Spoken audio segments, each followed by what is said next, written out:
that you're going to eat, or you can do it 100% on your own. And when we tell you that it's customized so that you have the best chance of success, that's really what it's all about, to teach you to look at food differently.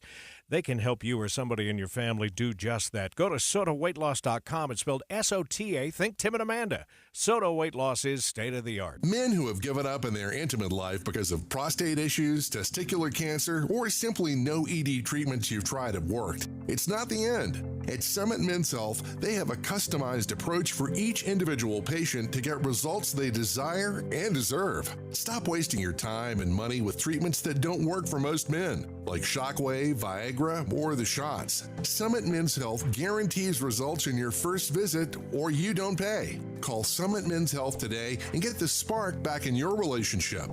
Summit Men's Health, 435-500-2790. They're so confident this will work for you, they promise if you don't get results on your first visit, they pay you $500 cash, no questions asked. Call Summit Men's Health today at 435-500-2790. That's 435-500-2790 to get the passion back in your love life. Do you find yourself stuck in a timeshare? Get the real facts about the timeshare industry and your options for cancellation.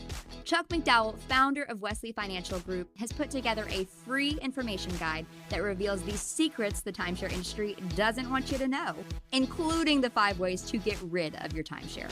Call now and get this timeshare cancellation guide absolutely free. Call 800-838-6161. That's 800-838-6161. 800-838-6161. The Ute Stampede Rodeo coming July 13th through the 15th in Nephi Juab County Fairgrounds, featuring top cowboys and cowgirls and award-winning entertainment. Visit UtestampedeRodeo.com.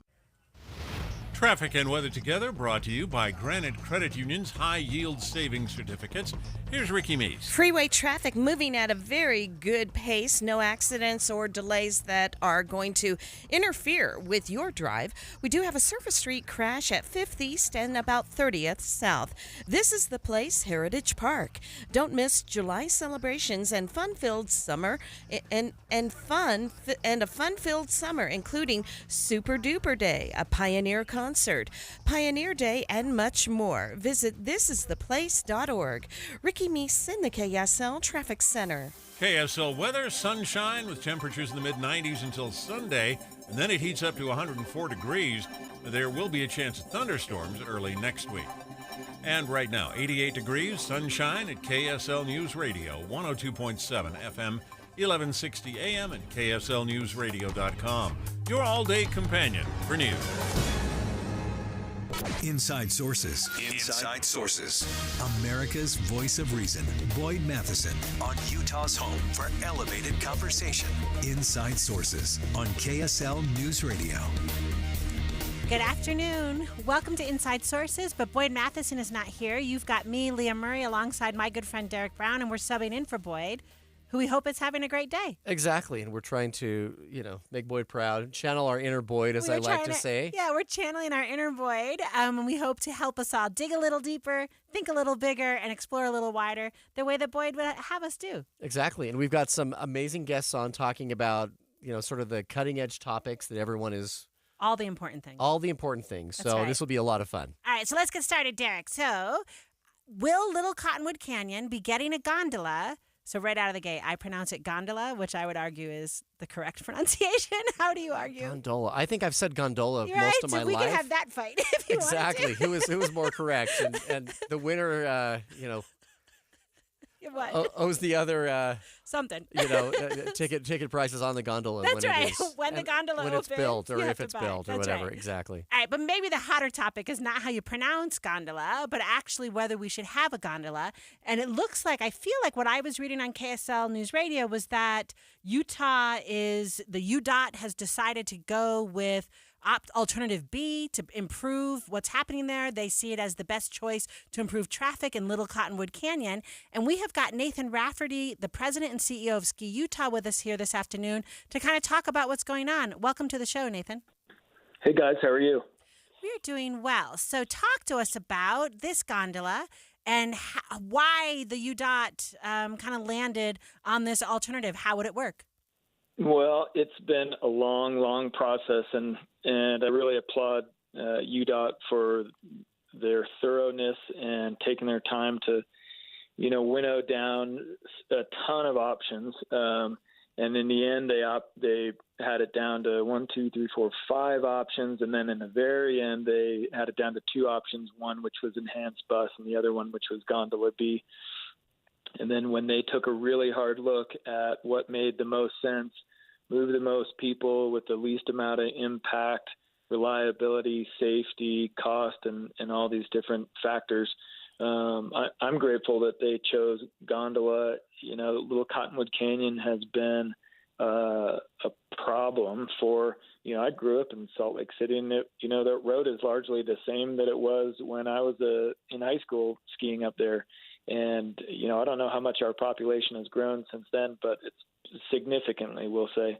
And, so it's not a problem that we see going away anytime soon. And, we're trying to look, and I think UDOT is too, looking 20, 30, 50 years down the road at how we can put a solution in place that's least impactful, that services the most amount of people, and allows us all to get up in that canyon and enjoy the magic that's up there.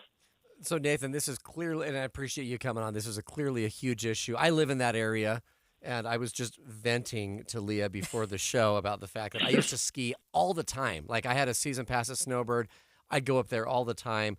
And I just don't go up there anymore now because it's a commit. Like, if I'm going up on a Saturday, it is a commit. Well, you've got to be on the road by like 6:30 to get there when it opens.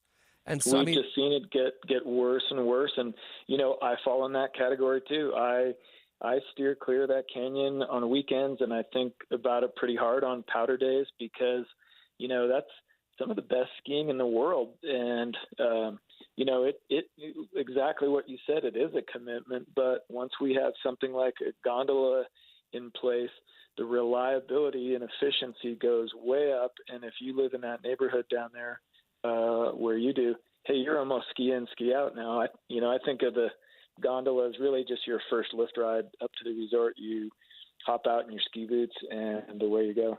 So one of the questions that Leah and I were just kind of mulling over before we came in studio was just ski prices. I mean, right now, Snowbird's prices are a lot higher than they were even 10 years ago, almost double.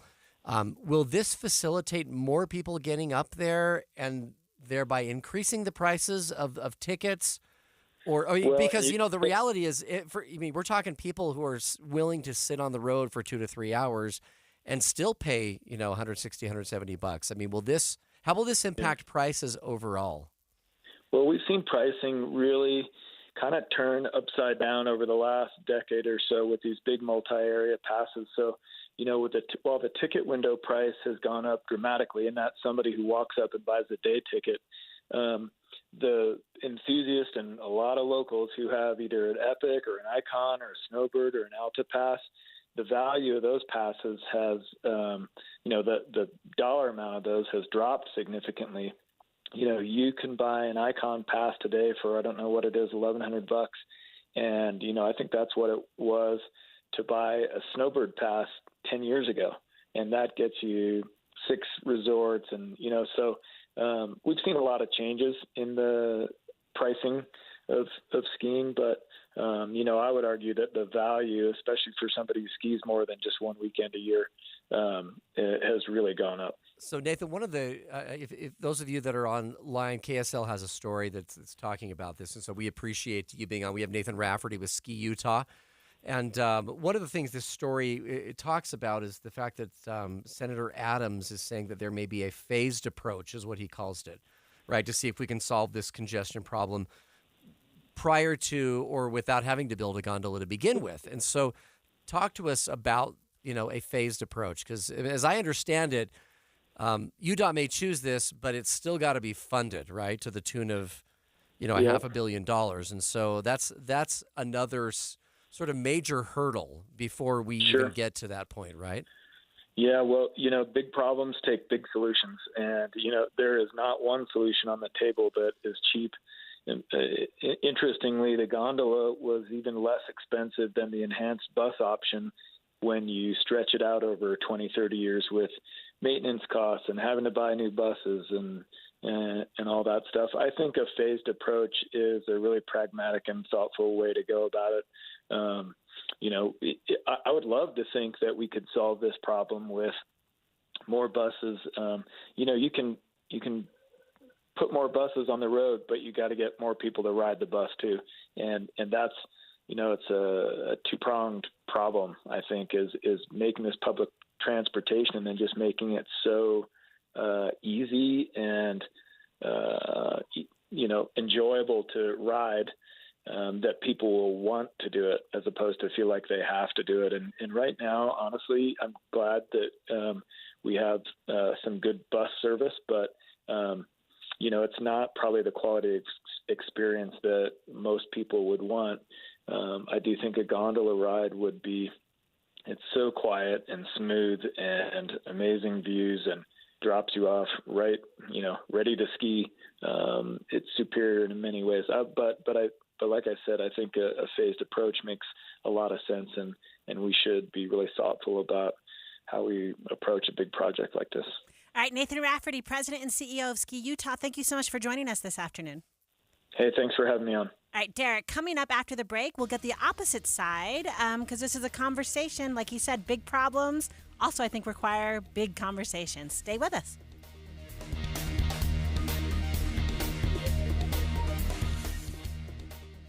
First, it was Alpine students. They were considering closing Lehigh, Valley View, Linden, Windsor, and Sharon elementary schools. Now, it's Salt Lake City. The district has faced declining enrollment and a quite critical audit from the legislature. Which Salt Lake schools will be shut down and which will stay open? We're tracking the story this week on KSL News Radio. You thought there'd be a real estate crash, didn't you? And you thought you'd be able to buy a house for less money and at a lower interest rate, right? Sorry, the crash didn't happen. You see, there's a shortage of homes in Utah and Idaho, and that's why prices are stable or even going up 5 to 10%. If you keep waiting for the crash, it's just going to cost you more money. That's why you need to get a hold of Rick at loansbyrick.com today. If the going interest rate is 6 to 7%, don't panic. In the next 1 to 2 years, Rick will probably be able to help you refinance your home mortgage below 5%. If you find your dream home, don't wait. Today's interest rate will not be your forever interest rate, and home values will go up. So if you wait to buy it, it will cost you more money in the long run. Here's the guy who can sort it out for you. Rick at loansbyrick.com. Call or text Rick at 801-809-SAVE, 801-809-SAVE, or click loansbyrick.com. Rick Kirschenbaum, NMLS 241179, and Vintage Lending, NMLS 287106 are equal housing lenders. Some restrictions apply. It's camping season and exciting adventures are waiting for you. Don't miss out on another summer of memories and find your next outdoor adventure at Motorsportsland. Get away from the stress of the city in our newly designed Colorado 17 BHC travel trailer for only $16,995 with payment options under $200 a month. It's got bunks and sleeps up to 6 in a super lightweight design towable by most vehicles. Or our fully loaded 31-foot MPG travel trailer with a huge separate bunkhouse and 2 slide-outs at dealer cost for only $38,900 with payment options as low as $400 a month. We have excellent financing as well as zero down options. At Motorsportsland, we advertise real prices and don't charge thousands of dollars in additional required fees. Inventory at these prices is limited, so come in now and let Motorsportsland help you get away. Let Motorsportsland help you get away. Motorsportsland.com. Hey everybody, it's Julie coming to you from Logan, Utah's heart of the arts. We've got not 1, not 2, but 3 historic theaters in 1 block downtown. They're all bursting with live performances. Trust me, you do not want to miss out. Utah Festival Opera and Musical Theater has 300 professional artists and staff from all over the country performing their hearts out with music by a full live orchestra. You might not realize that having a full live orchestra is a big deal, but it is totally a big deal. They're doing Aida the Opera and Aida the Broadway version, the opera Lohengrin, which has only been performed 5 times in the entire United States, plus Oliver and Our Town, too. They don't call it Utah Festival for nothing. In addition to shows, there's Breakfast with the Stars, late-night cabarets, concerts, workshops, and silent movies with organ accompaniment. Oh my! Wait, just when you think it can't get better, this year only, Utah students in public and private schools get a free ticket to any or all shows they want. What? I know. Don't miss out. UtahFestival.org. UtahFestival.org. Solving mysteries is hard. Streaming them isn't. We need to know what happened. There's someone else pulling the strings here. This month, get in touch with your inner detective and stream the best selection of British mysteries during Mystery Month on BritBox. That is interesting. Watch entire series of fan favourites, including the newest seasons of Luther, Silent Witness, Father Brown, Vera, and more. My lips are sealed. No one does mystery like the Brits. Start streaming now with a free trial at BritBox.com. For the ones who work hard to ensure their crew can always go the extra mile, and the ones who get in early so everyone can go home on time, there's Grainger, offering professional-grade supplies backed by product experts so you can quickly and easily find what you need. Plus, you can count on access to a committed team ready to go the extra mile for you. Call, click Grainger.com, or just stop by. Grainger, for the ones who get it done. Any Hour Services can make sure your AC keeps you cool this summer. Whether you need a tune-up, repair, or just a second opinion about replacing it, call Any Hour Services or visit anyhourservices.com. With the 3 things you need to know this hour, I'm Dan Bomas. First, students from Roland Hall working to identify heat islands in Salt Lake City and to determine if there's evidence of past discrimination in the places where they show up. Second, the splash pad in Grantsville has quit working just a week after the Deseret Peak swimming pool complex was shut down. Third, the FDA has approved a birth control pill for sale over the counter. It's a product that's been available with a prescription for the last 50 years.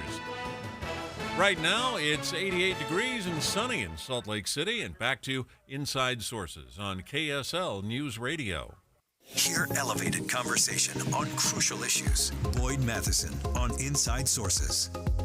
And welcome to Inside Sources. I'm your host for the day, Derek Brown, with my good friend, Leah Murray. Dr. Leah, as we call her. Actually, we don't, but she is a doctor. And she teaches up at Weber State. That's right. And, you know, we've had our share of agreements, or disagreements, rather. And the first one that we had was at the top of the show, which is how to pronounce gondola. Gondola, you mean? Yeah, I meant gondola. No, you didn't. So we had on Nathan Rafferty with Ski Utah talking about the gun. I'll just say it your way for just, you know, let just it be known right. that, or let it be known that I'm coming halfway here. I'm meeting you in the center. Compromise. The gondola project has been in the news because UDOT has selected one of the alternatives to address the issues in the canyon.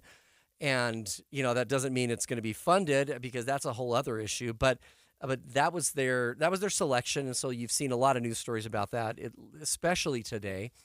And so we have with us as a guest Mike Marker, and Mike is on the boards of the group Friends of Little Cottonwood Canyon. So Mike, thanks for joining us. Yes, thank you. And we appreciate you being here. This is obviously an issue. I've worked, now just full disclosure, I've worked on this issue, worked with this group, and I live in that area. So this personal, issue, yeah, maybe. I mean, this is because I was telling Leah, I used to ski all the time because I live just down the hill from Little Cottonwood Canyon. And I now ski almost never because it's too much of a commitment. I mean, I love skiing, but not enough to wait 3 hours. And so I guess, first of all, Mike, tell us about what the group Friends of Little Cottonwood Canyon does, and then we can talk about the gondola project.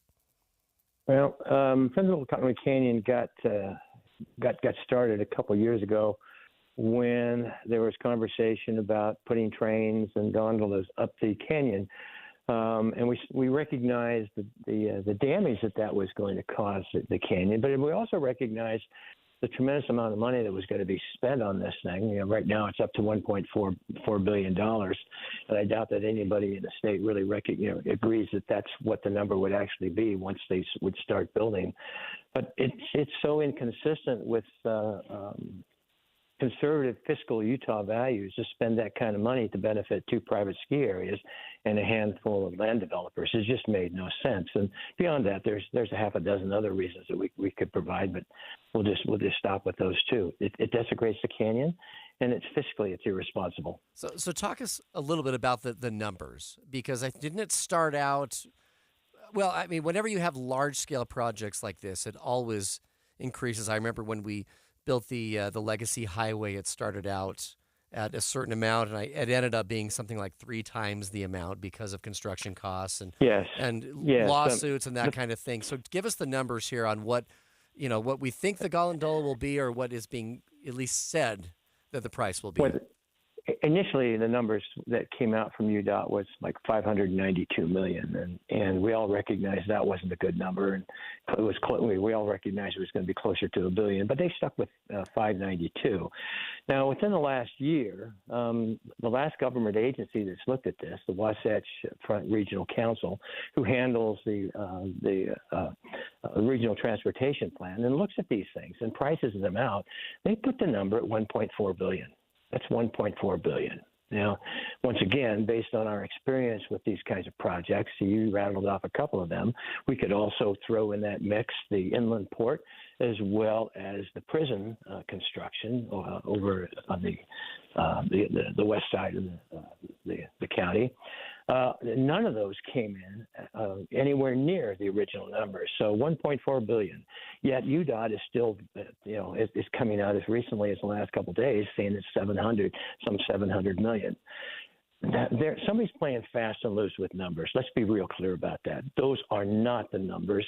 There's additional things that it's kind of like they're saying, well, it's going to cost us X amount of money to buy a car, but they're leaving out the price of the wheels, maybe the sound system, the air conditioning, and you're just paying for the motor. UDOT, the numbers that are being battered around are not truthful. Let's just put that on the table. A government agency looked at this, and by the way, UDOT happens to have a seat on the Wasatch Front Regional Council, and that group said 1.4 billion.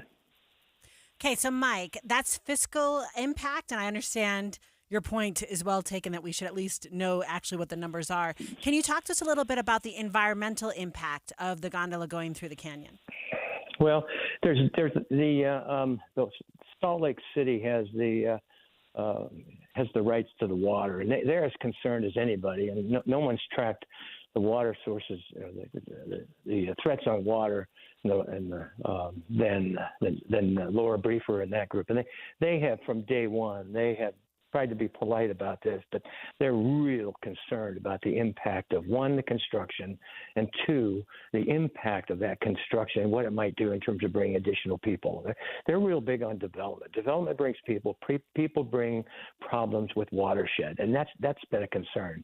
And for the last 150 years, Salt Lake has relied on that water system, and they have protected the Little Cottonwood Canyon for that very source. And given the fact that we live in a high desert and we've seen the problems of water shortages in previous years, last year was certainly an outlier in terms of that. But in terms of water, we need to be protecting our water sources, and this puts it at risk. So talk to me about, I feel like it's a problem. I hear Derek talking about it's almost impossible for him to get up there to ski anymore. So what is a better option? So to what extent, how do you solve the problem that is existing right now in the just congestion and the traffic trying to get up there? That's a great question. First of all, let's measure the nature of the problem. The problem exists per UDOT on average 11.5 days a year when there are closures. Okay? Again, this year, tremendous outlier. Can't use that as an example. But usually we're talking about closures that take between, that happen 1.5 days per season. Is that worth $1.4 billion to solve? So, but there is a solution. We do believe there are solutions, and we believe there are common sense solutions. And what we advocate is better busing. Now, people would say, well, wait a minute, nobody likes to ride the bus. Well, actually, they do. The problem is it's so popular that it's fairly crowded.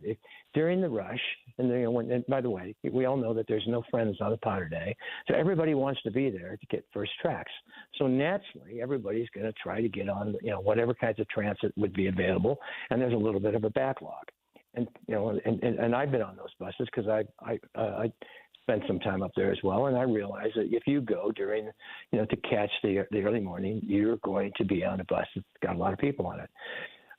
So stop and hold that thought for just a second. What's the gondola?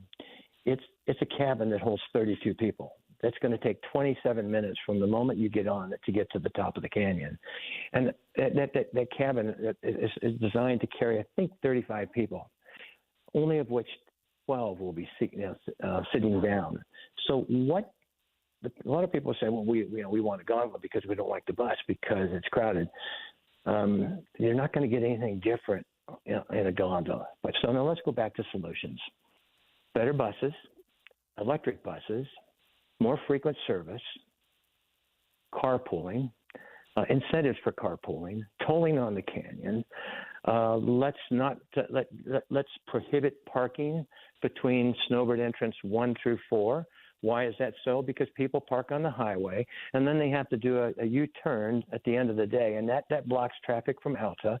Talk to the Alta people. They hate the fact that Snowbird allows parking or the county allows parking on the highway. Stop that. Enforce the traction devices. All those things tried together will have a positive impact. Reserve parking at the resorts. Alta did reserve parking the last 2 years. They have a track record. They implemented after first year. In fact, the general manager at a planning meeting at Alta talked about the experience. He said, we tried this thing, and we were a little scared to death, and we knew that we were going to get some resistance from our skiers, and initially they did. But at the end of the season, they said, we really liked this. That's an interesting idea. Well, Mike, we appreciate that. It's interesting because we hear this alternative with the gondola, but we don't necessarily hear a lot of those other things. And the reality is, it sounds like, based on statements from the legislature, it isn't a done deal. UDOT may have selected it, but there's still a number of hurdles before that has to take place. So anyway, we're up against a break. Mike Marker with Friends of Little Cottonwood Canyon, thank you for joining us on KSL. You bet. All right, stay with us through the break. We'll be right back.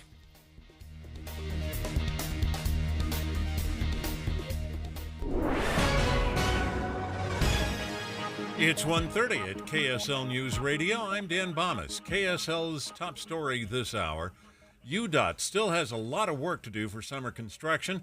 Now workers have to try and beat sweltering hot temperatures. UDOT spokesperson John Gleason says keeping workers safe starts with communication. There is absolutely no shame in if you're feeling tired, if you're feeling dehydrated, you've got to let people know and communicate. Gleason says workers do have the option to move the workday to an earlier time to miss peak heat on hot days. He also says many projects have trailers or headquarters where they can cool off. People who use credit cards in order to get airline miles and points could see some of those perks go away. KSL News Radio's Heather Kelly has more on a proposed new bill in Congress. It's the Credit Card Competition Act. It's designed to lower the fees retailers have to pay to an exchange when customers buy things with credit cards. Mountain America Credit Union's Executive Vice President Nathan Anderson says those fees are used to pay for fraud, security, and consumer perks. Anderson says the bill will line the pockets of big box retailers, but it could be bad for consumers. Your money at this moment, the Dow Jones average up 74 points on the day so far. The NASDAQ still having a strong day, up 227 points at this hour. And our KSL weather, it's going to stay hot, get even hotter on the weekend. That's next. KSL News Time, 1:31. Early mornings can be hard enough, just getting yourself going. We try to make it a little easier with news and weather from comfortable, trusted anchors and reporters. Join us on Utah's Morning News between 5 and 9 on KSL News Radio.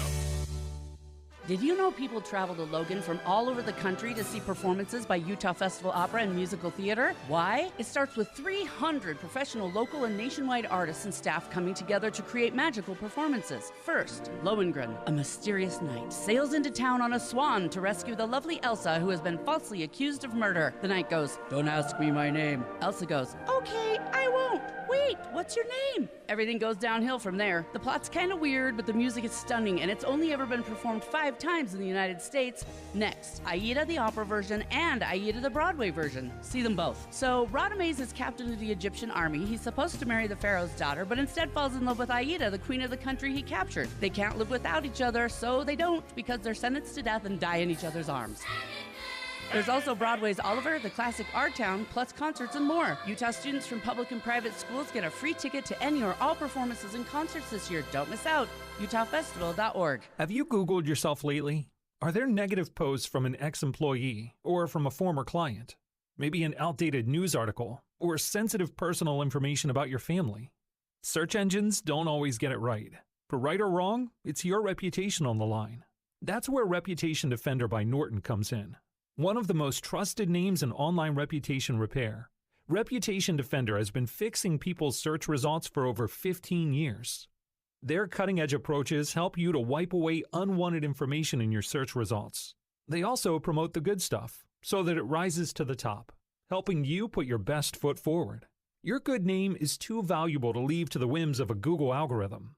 Take control with Reputation Defender. You can start by getting your free reputation report card at reputationdefender.com or call 800-401-6681 to speak to an expert. That's 800-401-6681. Pelvic congestion syndrome, or pelvic venous congestion, is an important but often overlooked cause of chronic pelvic pain. It's estimated that up to 30% of patients with chronic pelvic pain may actually suffer from a symptomatic pelvic venous disorder. IVC, the leading interventional vascular and vein center in Utah for over 15 years, is here to help. Typical symptoms of pelvic venous congestion include dull achiness and heaviness in the pelvis, often made worse by prolonged standing. Well, it can often be successfully treated with a minimally invasive procedure called embolization. Pelvic venous embolization requires little or no downtime and is performed in an outpatient setting. Nearly 85% of women treated experience significant relief of their symptoms. If you suffer from the symptoms of pelvic venous congestion, let the experts at IVC help. Visit ivein.com for more or call 801-379-6700 today. As IVC has been saying for years, life starts when the pain stops. Hey, this is Chris with JCW's. Craving something sweet? We do ice cream right. Come in and try one of our shakes, freezes, or an ice cream cone, and you'll see why we say JCW's, quality and a lot of it. Traffic and weather together, brought to you by Granite Credit Union's high-yield savings certificates.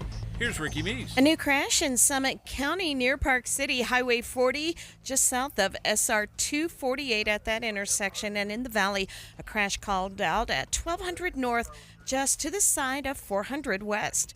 Need tires? Don't buy them without the money-saving Burt Bundle from Burt Brothers Tire and Service. Ricky Meese in the KSL Traffic Center. KSL weather, sunshine with temperatures in the mid-90s until Sunday when it heats up to 104 degrees. And there's a chance of thunderstorms early next week. Right now, we're at 89 degrees and sunny skies at KSL News Radio, 102.7 FM, 1160 AM, and KSLNewsRadio.com. Your all-day companion for news. Inside Sources. Inside Sources. America's voice of reason. Boyd Matheson. On Utah's home for elevated conversation. Inside Sources on KSL News Radio. And America's voice of reason is taking the day, and subbing in for him is me, Leah Murray, and my good friend Derek Brown. I don't know that we're also voices for reason, but we're going to try. Different types of reason. Different types of reason. That's right. All right. So, Derek, really interesting news hit that inflation numbers for June, when they were released, they actually fell again. So they hit 3%, which is down from earlier this year and much better than like the big numbers we were seeing last year when we were talking about last summer how bad the economy was going. We knew they'd be coming down at some point, but most people didn't think they'd come down this quickly, this fast. That's right. In terms of right now. We thought it would be more of a gradual decline. That's right. When you look at the chart, the slope is precipitous, right? Like it drops really quickly at the end. So we've got with us Robert Spenlove, the Senior Vice President and Senior Economist for Zions Bank, also a member of our state legislature representing District 42. Welcome to the show. It's great to be with you. Also, our favorite economist. He is our favorite economist. Is that a thing? Can you have favorite economists? It's well, a dubious. That's a pretty low bar. Yeah, I was going to say it's a low bar. Low bar. It's a dubious distinction. Like you have to be careful who you make fun of, but we all feel like we can make fun of economists. And Leah and I, unfortunately, before the show, we're taking jabs at economists and making fun of them. Robert, in the best way. So hopefully you'll you won't hold that against us. All right, but talk to us. Let's get real for a minute. What does the 3% inflation number mean? Like, tell us what that I feel like politically it might be really good for President Biden, but I'm wondering economically, are we on a good track to getting fully recovered? It's a really good number. So just last summer, 1 year ago, that inflation was at 9%. So for it to come down to 3% is a big deal. Now, the overall prices are still higher, and so that 3% is good, but the Fed wants to get inflation back down to 2%. So we're not quite there yet, but we're doing a lot better than we were. So is this a temporary thing? I mean, will we see inflation go up? Or when you have these trajectories like we've had from 9% down to 3%, is it unlikely that we'll see another spike up to 4 or 5 or 6%? I mean, are we kind of back to normal for a while? Well, we think we are. Now, there's another number that came out this morning, which is wholesale prices. We call it the producer price index. And it actually went down even more. So on a year-over-year basis, wholesale prices are essentially flat. And that's usually a forward indicator of what we're going to see with consumer prices. So that forward indicator is saying we're still trending down. So it's a good sign. But one of the things we found over the last couple of years is we really don't understand inflation like we thought we did. You know, the Fed misread it. They called it temporary. They said it wasn't a big deal. And now they're trying to bring it back down. So it's looking good, but we have to be careful. So my question first of all, thank you so much for saying that right there, because I think some of this is economists trying to figure it out and the Fed trying to figure it out. And I just so appreciate acknowledging that sometimes we're not sure, like what the best lever is to pull. But I'm wondering, one of the things you said was some prices are still up. So can you talk to us a bit about, are there some areas of the market that are still high, like our gas prices maybe are still high, but maybe car prices are coming down? Like, how does it work kind of overall? Like, where would consumers and Utahns see prices coming down faster? Yeah, and this is where it starts to get a little bit economist nerdy. But so we call it core CPI. When you strip out food and fuel, that core inflation is still pretty high. It's at 4.8%. So even higher, much higher than that headline number. So what we've seen is that energy prices, gas prices are down. A year ago there was, over or about $5 a gallon. Now they're down to about $3.75 a gallon. Food prices are down. If you remember, eggs were, $5 a dozen 6 months ago. Now they're around $2 a dozen. Airfare is down. Hotels are down. But the place where it's sticky is services. So goods are getting better, but services are up quite a bit. So haircuts are up 5%. Laundry is up 5%. Car repair is up 12%. So that's where we're starting to see that stickiness, and we're not seeing the inflation coming down as quickly as we'd like. So for those of you just joining us, we have Robert Spendlove, who is an economist and works with Zions Bank. And I guess, Robert, when this kind of where the rubber meets the road, I think is, in a lot of respects, a function of people's income. So what does income look like? Because most people I know have complained about the increasing prices of everything from, food to services. But most people as well that I've talked to haven't necessarily gotten a corresponding bump in their salaries. So are people going to be making more, or what have we seen in that trend the last year? Yeah, one of the biggest struggles over the past year or 2 years has been, even though wages have been going up, they haven't been going up as much as inflation. So we call that real wages, or inflation-adjusted wages have actually been going down for the past 18 months. So just in the last 2 months, we've started to see that inflation coming down low enough that we're seeing real wage growth. So wages grew about 4% last month, which is just a little bit above that inflation at 3%. And so that's a good sign that we're seeing real wage growth.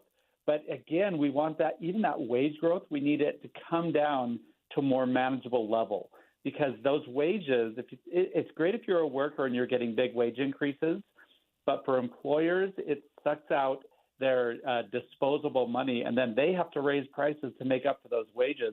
So we want to see that overall inflation come down to about 2% and wage growth to come down to about 3%. Well, then that's great news, and it's glad to see it come back sort of down to earth. I got a little bit of a lesson in inflation a couple of weeks ago. I was in Zambia, and we took a day and went over to Zimbabwe, where there were people selling things on the side of the road and whatnot. And I purchased a $60 billion Zimbabwe, like a bill, a $60 billion bill, which I thought was kind of funny until I realized that one of the guys with me purchased a trillion bill. So I got ripped off. I got the $60 billion. He got the $1 trillion bill. So anyway, gave me a lesson in inflation run amok. Right. So, Robert, can we talk just for a second, like digging down into Utah? So I was reading an article in the Deseret News that says that actually Mountain West states, our inflation's at 3.7%, and I guess South Atlantic states, theirs is 3.8%. So it's a 3 number across the board nationally, but is our region and maybe other regions, doing a little bit worse and a little bit better? And what does that look like for Utah? Yeah, so overall, our inflation during this entire period has been higher than the nation. And, if you think about it, inflation is a sign of an overheating economy. And so our economy has been so strong that the inflation has been even higher. And that's still true. It's our overall inflation is higher than the nation. It's at 3.7% for our region. But when you start to look at that core, our prices are coming down pretty well. Food inflation is coming down. Energy prices are coming down. So everything is looking good. In fact, there's a few areas where our prices are coming down even more than the nation. Real estate prices are dropping faster than the nation. So there's some good signs. But, we're still struggling with the worker shortage. We're struggling with housing shortages, and that kind of keeps those prices a little stickier. All right, Robert Spendlove, Senior Vice President and Senior Economist for Zions Bank. Thank you so much for joining us this afternoon. Great to be with you. Okay, so Derek, over in Congressional District 2, which has been like the hot political story all summer, they've actually got their primary ballot is set. It's locked in. I think the Republicans have 3 candidates officially. That's right. So we're going to chat with one of those candidates right after the break. Stay with us.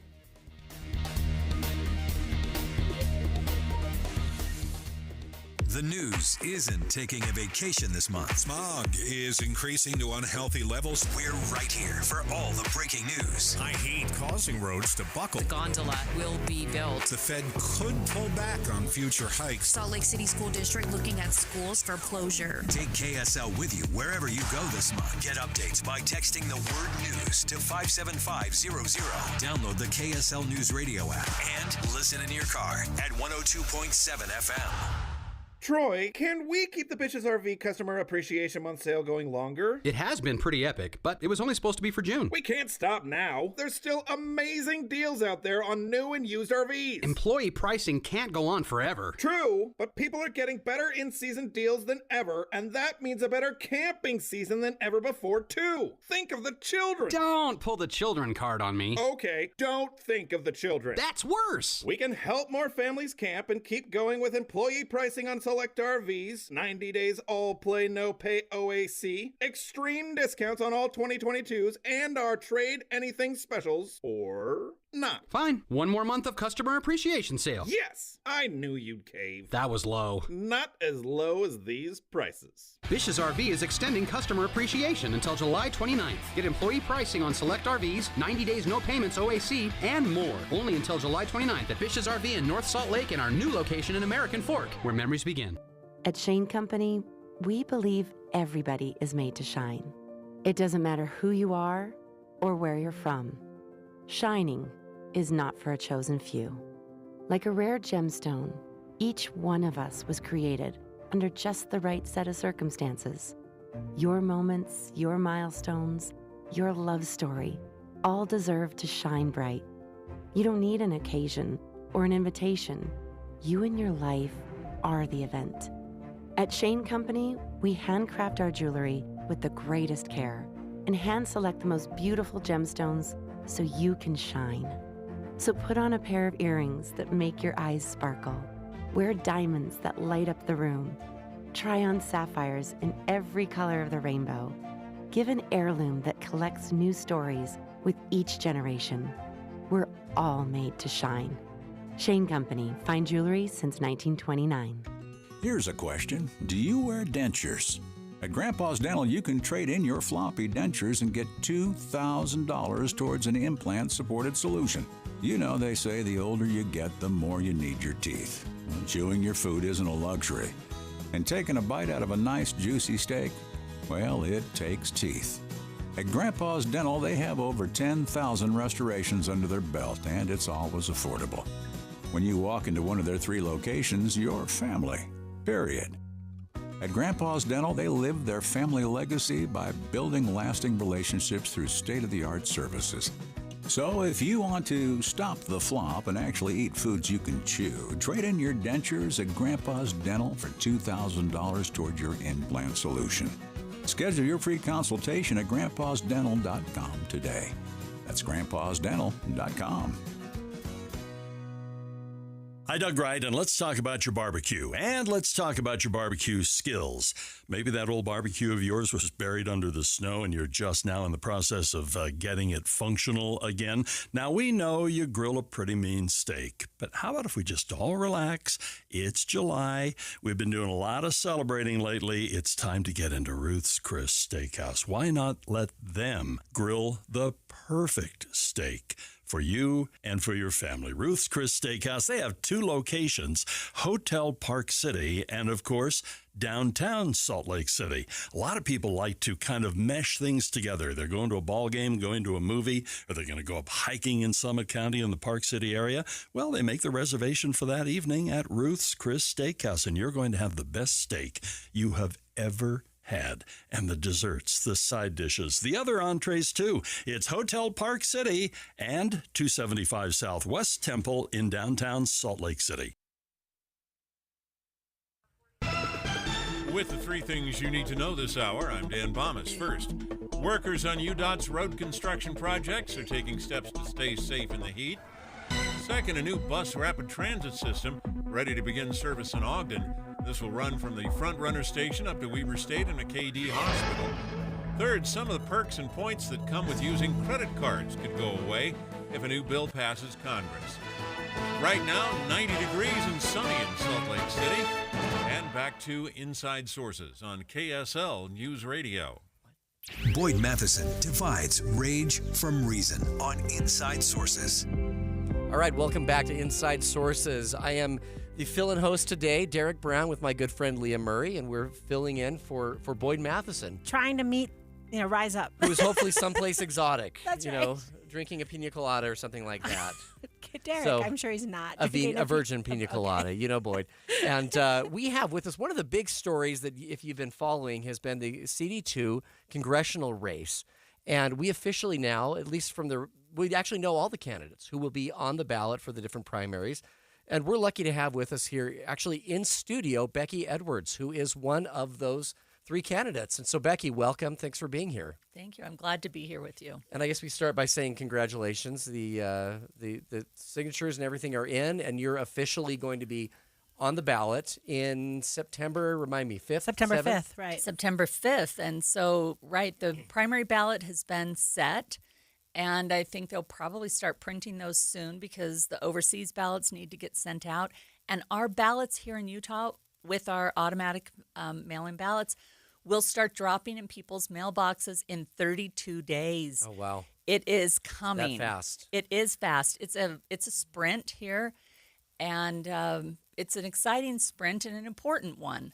It is. Well, and full disclosure for those of you listening, I served in the House of Representatives, and I actually sat next to Becky on the floor of the House. And so we got to know each other very well. And she probably knows things about me that I wouldn't want shared. So I need to be careful what I say here. But first of all, talk to us. I think this is really cool because I know there's been a lot of criticism about the signature gathering process. But personally, I love the idea of people having an army of volunteers doing it as opposed to someone just cutting a check to hire an army of volunteers. And it sounds to me like that's kind of what you've done is you have volunteers that collected them, right? That's exactly what we did. And so the bar is 7,000 signatures from residents and registered Republicans within the district.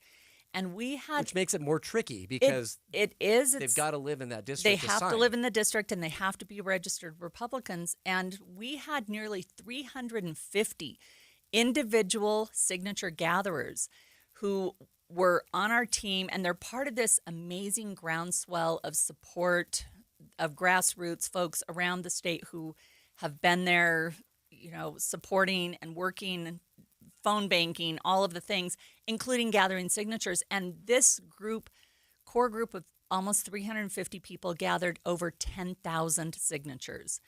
And that is remarkable. And we had, a verification rate that was very high.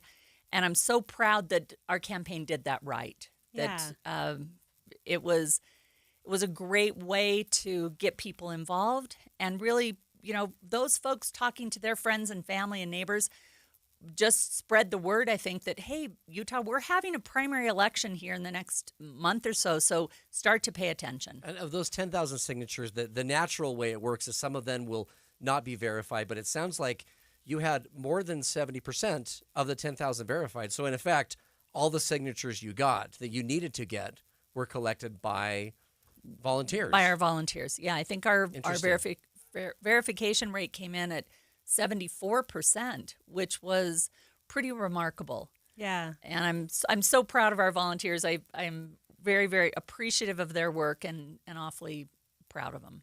All right, so if you wouldn't mind, I'm a political scientist, so just come into the weeds with me in the politics a little bit. So this primary is a three-way race, right? So it's between you and Celeste Malloy and Derek Huff.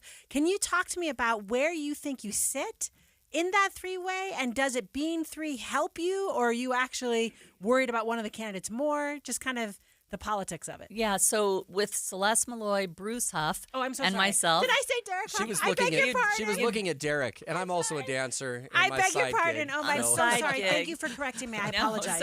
Thank you. Myself, and I think the thing that really is sets me apart and is unique is that I'm the only one of the candidates who has lived in and served the people of this district. So I've lived in CD2 for 30 years. I've raised my 4 kids. I have 8.5 grandchildren who live in this district now. I love that. Yeah.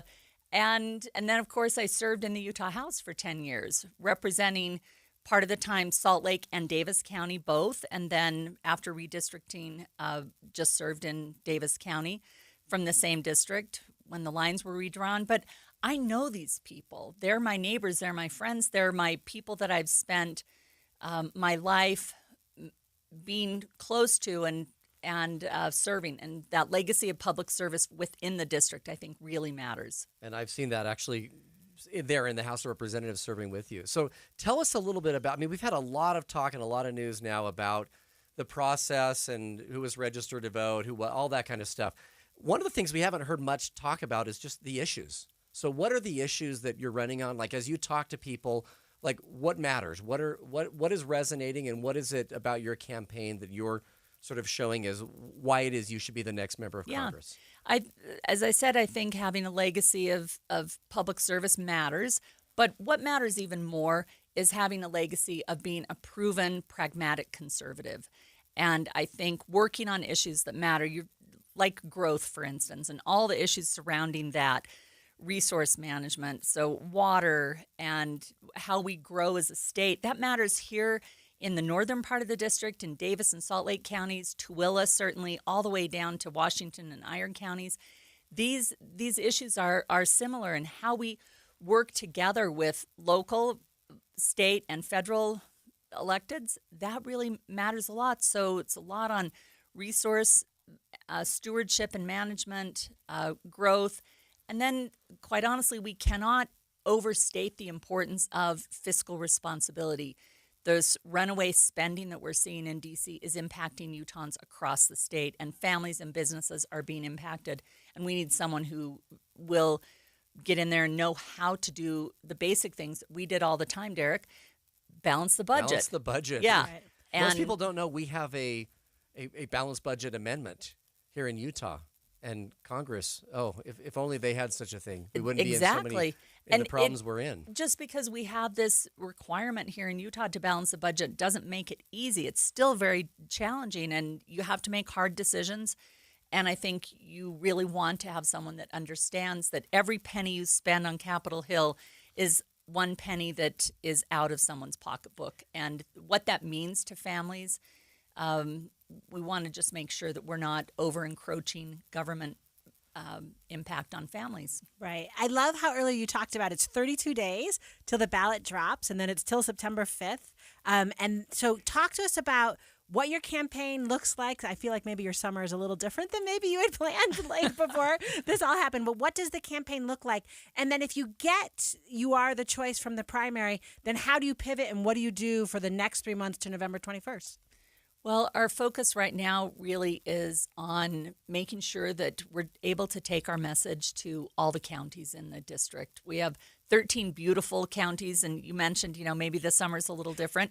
As like most Utahns, my family was already planning on visiting some of these beautiful spots in our district, and now I think we're going to be visiting those same places with a few lawn signs and campaign swag, but meeting with folks around the district and making sure that I understand what their challenges and issues and hopes are, and in ensuring that they understand that I am there for every part of this district, and that my number one commitment remains and has always been on Utah families and everyday Utahns, making sure that I'm working for and fighting for them. Fantastic. Well, we've got roughly 1 minute left. In that 1 minute, what is your overall message? What would you like to say, and what distinguishes you, I think, from the other two candidates? Because we've got basically 1 month from now, Republicans across the state, or in CD2, will get to decide why should they vote for you. What's your core message? This is an incredibly important time for our country. It's an incredibly important time for Utah, and with Congressman Stewart stepping down, we have some important shoes to fill, and I'm so grateful for his service. But the committees he sits on and the work he's doing, we need to make sure that we have someone who is ready to hit the ground running from day one.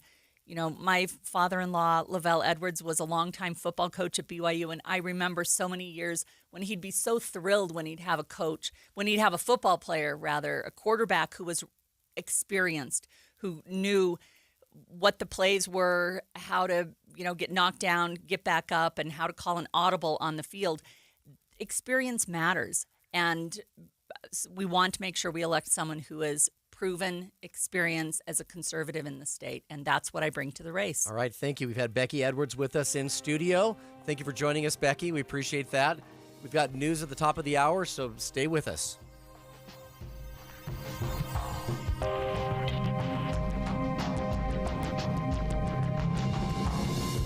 KSL FM Midvale, KSL Salt Lake City. Listen on the KSL News Radio app and in your car at 102.7 FM. KSL News Radio, your all-day companion for news.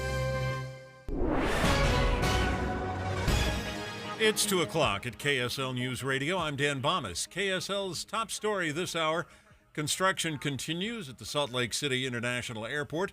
Officials say they're working to create a facility that accommodates all flyers, whatever their disability. We're enabling people to go anywhere in the world virtually and help them to do that. Accessibility coordinator Mark Shemanen says they're seeking feedback from flyers to help make that possible. Dozens of old mines have been sealed up in southwestern Utah County. That includes one where the bodies of 2 teens were recovered 5 years ago. 17-year-old Breezy Otteson and 18-year-old Riley Powell went missing back in 2017. Their bodies were found in a mine near Eureka, and Jared Baum convicted of their murder last year. Officials say this and 56 similar mines on private land were too easy to access, and they've been a safety risk. Our top national story this hour from ABC News. The Secret Service says they don't know who's responsible for the cocaine found earlier this month at the White House. They've closed their investigation. Members of the House Oversight Committee got a closed-door briefing on it today.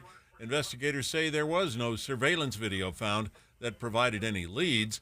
Republican Congressman Tim Burchett was not convinced. I'm sure they have facial identification and everything else. And to say that they don't know who it is, to me, somebody should lose their job over this. The cocaine was found in an area where tourists enter the White House and have to leave their phones. Your money at this moment, the Dow Jones average up 46 points on the day, while the NASDAQ having a stronger update, 219 points up right now. And our KSL weather, it's going to be hot the next couple of days and then really hot over the weekend. That's next. KSL News Time, 2:02. What do you need to hear in the morning to feel ready for the day? Important news that happened overnight, the traffic you'll hit on the roads. You'll be ready for your day with us. Join Utah's Morning News 5 to 9 on KSL News Radio. When it's hot like this, air conditioners struggle to keep up. Parts are under more stress, and sometimes those parts fail. What's up, everybody? I'm Mike Wilson with Any Hour Services, and no one helps more homeowners maintain and repair their air conditioners than Any Hour Services. As a matter of fact, last year, over 32,000 homeowners called Any Hour Services for help maintaining and repairing their systems. Any Hour Services has over 100 HVAC technicians to help with everything from maintenance, repair, to installing a new system. This summer, there'll be a lot of people told they need to replace their air conditioner, and they'll wonder, do I really need to? If you're told you need to replace your air conditioner and you still have questions, Any Hour Services can give you a second opinion and let you know what options are available. Maybe it just needs a little maintenance or a small repair. Maybe it does need to be replaced, but if you don't feel good about being told you need to replace your air conditioner, don't ignore those feelings. Call Any Hour Services for help with air conditioner maintenance, repair, or to schedule a free second opinion. Google Any Hour Services or schedule online at anyhourservices.com. No one helps more homeowners than Any Hour Services. Hey, Derek Overstreet here from the New Millennium Group, financial advisors in Utah. You know, I've been helping people retire in the state of Utah for the last 20 years. The way we do that is we actually find out what is important to you. We create a step-by-step plan that takes into consideration your income, your debt, whether you want money from real estate, stock market, annuities, life insurance, whatever. If you want to deal with professionals, people that are fiduciaries and have a legal responsibility and obligation to do what's in your best interest, give my team a call at 888-999-6370. That's 888-999-6370. Or go to my website, utahsfinancialplanner.com. If you'd like to retire 3 to 5 years before you thought it was possible, give my team a call right now. 888-999-6370. That's 888-999-6370. The Utah Division of Emergency Management says make a plan. Identify a meeting place outside your home in case of fire and outside your neighborhood in case you're separated in a disaster. Get a kit. Besides your disaster kit, have at least a 2-week supply of food and water stored at home. Be informed. Check your earthquake and flood insurance for your home. And finally, get involved. Remember, when family members take action toward preparedness, you will all be ready. Visit beready.utah.gov and get details. That's beready.utah.gov. Don't be worried, be ready. KSL News Radio is partnering with Be Ready Utah to provide the plans your family needs for an emergency, the tools and supplies to keep on hand, and the knowledge on how to keep a cool head. It's Be Ready Utah. Listen for Be Ready tips and tools each Tuesday with Dave Dujanovic. Plus, find the latest preparation info at beready.utah.gov. That's beready.utah.gov. Be Ready Utah with KSL News Radio. Traffic and weather together brought to you by Granite Credit Union's high yield savings certificates. Here's Ricky Meese. Extrication called to a crash with possible injuries in South Salt Lake. It's right in the intersection of State Street and 3900 South, and we have a stalled vehicle westbound I-80 in the left lane at the Redwood Road exit ramp. The Utah Symphony's Deer Valley Music Festival in Park City features Ben Folds, Leanne Rimes, the Beach Boys, and more. June 30th through August 4th in Park City at DeerValleyMusicFestival.org. Ricky Meese in the KSL Traffic Center. KSL weather, sunshine with temperatures in the mid-90s until Sunday, and then it'll heat up to 104 degrees, and there's a chance of thunderstorms early next week. Right now, 92 degrees and sunny at KSL News Radio, 102.7 FM, 1160 AM, KSLNewsRadio.com, your all-day companion for news. Inside Sources. Inside Sources. America's voice of reason. Boyd Matheson on Utah's home for elevated conversation. Inside Sources on KSL News Radio. Good afternoon and welcome back to the second hour of Inside Sources. You've got me, Leah Murray, subbing in for Boyd Matheson alongside my good friend Derek Brown. And what's interesting, Derek, for the first time in more than 160 years, the Marine Corps has no Senate-confirmed leader. That's because for the past few months, a senator from Alabama has been successfully blocking military promotions that require Senate approval. In fact, it's become such a big problem that President Biden is speaking about it. I'd be willing to talk to him if I thought there was any possibility of him changing this ridiculous position he has. He's jeopardizing U.S. security by what he's doing. I expect the Republican Party to stand up and do something about it. So I find that fascinating, and I think what will be interesting is to cover kind of the other side. Why is it that he's doing this? You know, and it looks like this defense secretary. I mean, it's being reported right now. The defense secretary and Senator Tuberville have now spoken. So I don't know if they've sort of broken bread on the issue, but it'll be interesting to see kind of where this goes. Right. So maybe there'll be a change in the story as we're talking about it right now. But we've got Paul McCleary, who covers major defense programs and acquisitions policy for Politico, with us to help us figure out what's happening. Welcome to the show, Paul. Hi, thanks.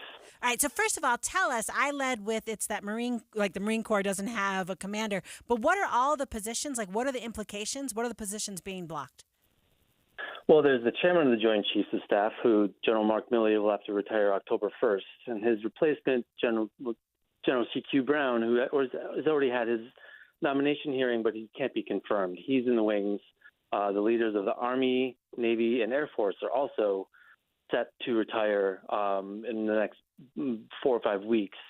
So essentially, almost the entire Joint Chiefs of Staff could be filled by acting military officials if this doesn't get resolved in the next few weeks. And let's not forget that Congress goes home for the month of August. So there's about 2 weeks left in July to do this, and then you have to kick it until September. So, Paul, talk to us about why Senator Tuberville is doing this. I mean, obviously, the president now has come out really hard and is basically saying it's not just him, but it's the entire Republican Party that should be stepping up and not blocking these. But what is his what's his explanation? Why is he standing in the way of these confirmations?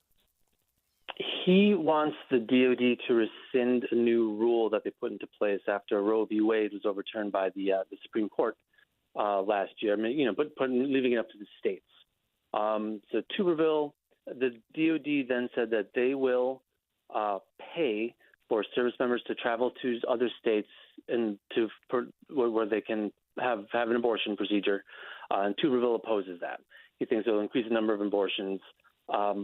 But DOD, their argument was at the time that they're worried about retention and recruiting, where some service members said, women, obviously, said that they probably don't want to be posted in a state where they don't have that right to receive an abortion. They're worried about what could happen. So DOD said, okay, we'll pay the cost. They're not paying for the abortion procedure itself, but just for them to travel to another state. And Tuberville does not want that to happen. All right. So earlier in this segment, we listened to President Biden's response to it. Can you tell us about what the military response is and also maybe about Republicans in the Senate? Yeah, well, I mean, the White House appears more than happy to pin this on the Republican Party and say Republicans are not serious about national security. And they're jeopardizing readiness. They're jeopardizing the morale of the force. So the White House obviously wants this resolved, but as you saw from President Biden's comments, he's more than happy to say this is a Mitch McConnell issue. This is a Senate Republican issue. You have to get your house in order. We're not doing anything here.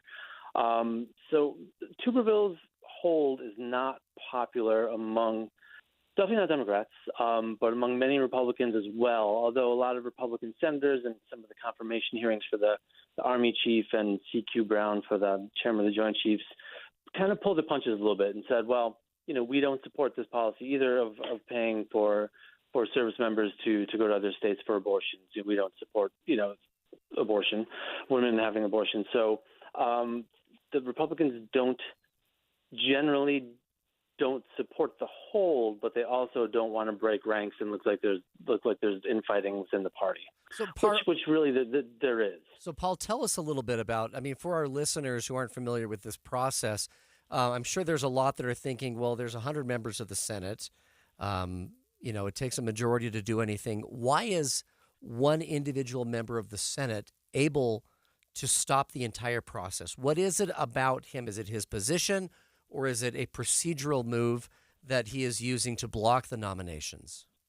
It's a procedural move. The Senate can get around the block. And vote and call cloture and vote on these nominees. Senator Jack Reed, the head of the Senate Armed Services Committee, kind of laid out what would happen. It's incredibly time consuming. I think he said it would take 87 days to get all of them through if they worked 8-hour days. So everyone has to vote on it. There's rules, there's procedures. The Senate is very history and procedure bound.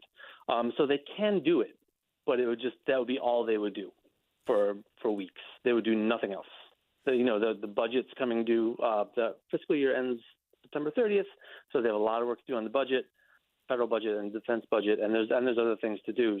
And as I said, the Senate goes home for August, so we're running out of time. Paul, you do not leave me in any way optimistic like that this might actually be resolved, given what you just said. But can you talk to us? Is there a way out of this stalemate? Like, is there a way short of working 8 hours a day every day? You know what I mean? Like, what's the path forward? Well, Tuberville is going to have to be satisfied in some way, or convinced that this is really harming the military. His position is that it's not. That each of the services will have their second in command perform the duties of the head of each of the armed services, and nothing will go undone. The work will continue, which is true that at the very top the work will continue. The issue is that there's about 270 other generals and admirals who've been nominated over the past several months who cannot be promoted, so they can't move to their next job, and that has a cascading effect down the force, right? So if one person can't go to a job, that someone can't move in to fill their job. And the issue there is that these jobs require moving your family to another state, to another post. So kids can't be registered for schools in the new states. They're not getting expected raises, things like that. Spouses who work can't transfer their jobs or look for a job in another state. So it's really disrupting those people and their lives and their careers and the careers of their children and spouses. All right, Paul McCleary, thank you so much for being on our show today, covering major defense programs and acquisitions policy for Politico. Thank you. Yeah, wait, what he just said right there, right? Like, it's at the top, people are probably going to be fine, but it's down the line in the military where people, they're worried. Like, where are my kids going to go to school next month, right? So I wonder if there is some middle ground here. Let's hope so. That we'll see kind of what, and I'm assuming that's what Tuberville is trying to do. And he's from Alabama, right? That's right. So those dynamics, the political dynamics of the Hobbs decision obviously play into this decision. That's right. All right, so coming up next, I don't know if you noticed, Derek, it is hot outside. We are preparing for some of the hottest temperatures ever. So is the rest of the country. And KSL's Kevin Eubank will join us next. Well, that was nice while it lasted. Here along the Wasatch, partly cloudy to mostly sunny and hot. Looks like the upper 90s are here for a while. Listen each day to plan, and so you know when the heat is ready to break. Traffic and weather together every 10 minutes on the 9s, mornings and afternoons on KSL News Radio. Men who have given up in their intimate life because of prostate issues, testicular cancer, or simply no ED treatments you've tried have worked. It's not the end. At Summit Men's Health, they have a customized approach for each individual patient to get results they desire and deserve. Stop wasting your time and money with treatments that don't work for most men, like Shockwave, Viagra, or the shots. Summit Men's Health guarantees results in your first visit, or you don't pay. Call Summit Men's Health today and get the spark back in your relationship. Summit Men's Health, 435-500-2790. They're so confident this will work for you, they promise if you don't get results on your first visit, they pay you $500 cash, no questions asked. Call Summit Men's Health today at 435-500-2790. That's 435-500-2790 to get the passion back in your love life. Did you know people travel to Logan from all over the country to see performances by Utah Festival Opera and Musical Theater? Why? It starts with 300 professional local and nationwide artists and staff coming together to create magical performances. First, Lohengrin, a mysterious knight, sails into town on a swan to rescue the lovely Elsa, who has been falsely accused of murder. The knight goes, "Don't ask me my name." Elsa goes, "Okay, I won't. Wait, what's your name?" Everything goes downhill from there. The plot's kind of weird, but the music is stunning, and it's only ever been performed 5 times in the United States. Next, Aida the opera version and Aida the Broadway version. See them both. So, Radames is captain of the Egyptian army. He's supposed to marry the pharaoh's daughter, but instead falls in love with Aida, the queen of the country he captured. They can't live without each other, so they don't, because they're sentenced to death and die in each other's arms. There's also Broadway's Oliver, the classic Our Town, plus concerts and more. Utah students from public and private schools get a free ticket to any or all performances and concerts this year. Don't miss out. UtahFestival.org. You thought there'd be a real estate crash, didn't you? And you thought you'd be able to buy a house for less money and at a lower interest rate, right? Sorry, the crash didn't happen. You see, there's a shortage of homes in Utah and Idaho, and that's why prices are stable or even going up 5 to 10%. If you keep waiting for the crash, it's just going to cost you more money. That's why you need to get a hold of Rick at loansbyrick.com today. If the going interest rate is 6 to 7%, don't panic. In the next 1 to 2 years, Rick will probably be able to help you refinance your home mortgage below 5%. If you find your dream home, don't wait. Today's interest rate will not be your forever interest rate, and home values will go up. So if you wait to buy it, it will cost you more money in the long run. Here's the guy who can sort it out for you. Rick at loansbyrick.com. Call or text Rick at 801-809-SAVE, 801-809-SAVE, or click loansbyrick.com. Rick Kirschenbaum, NMLS 241179, and Vintage Lending, NMLS 287106 are equal housing lenders. Some restrictions apply. Have you Googled yourself lately? Are there negative posts from an ex-employee or from a former client? Maybe an outdated news article or sensitive personal information about your family? Search engines don't always get it right. But right or wrong, it's your reputation on the line. That's where Reputation Defender by Norton comes in. One of the most trusted names in online reputation repair, Reputation Defender has been fixing people's search results for over 15 years. Their cutting-edge approaches help you to wipe away unwanted information in your search results. They also promote the good stuff so that it rises to the top, helping you put your best foot forward. Your good name is too valuable to leave to the whims of a Google algorithm. Take control with Reputation Defender. You can start by getting your free reputation report card at reputationdefender.com or call 800-401-6681 to speak to an expert.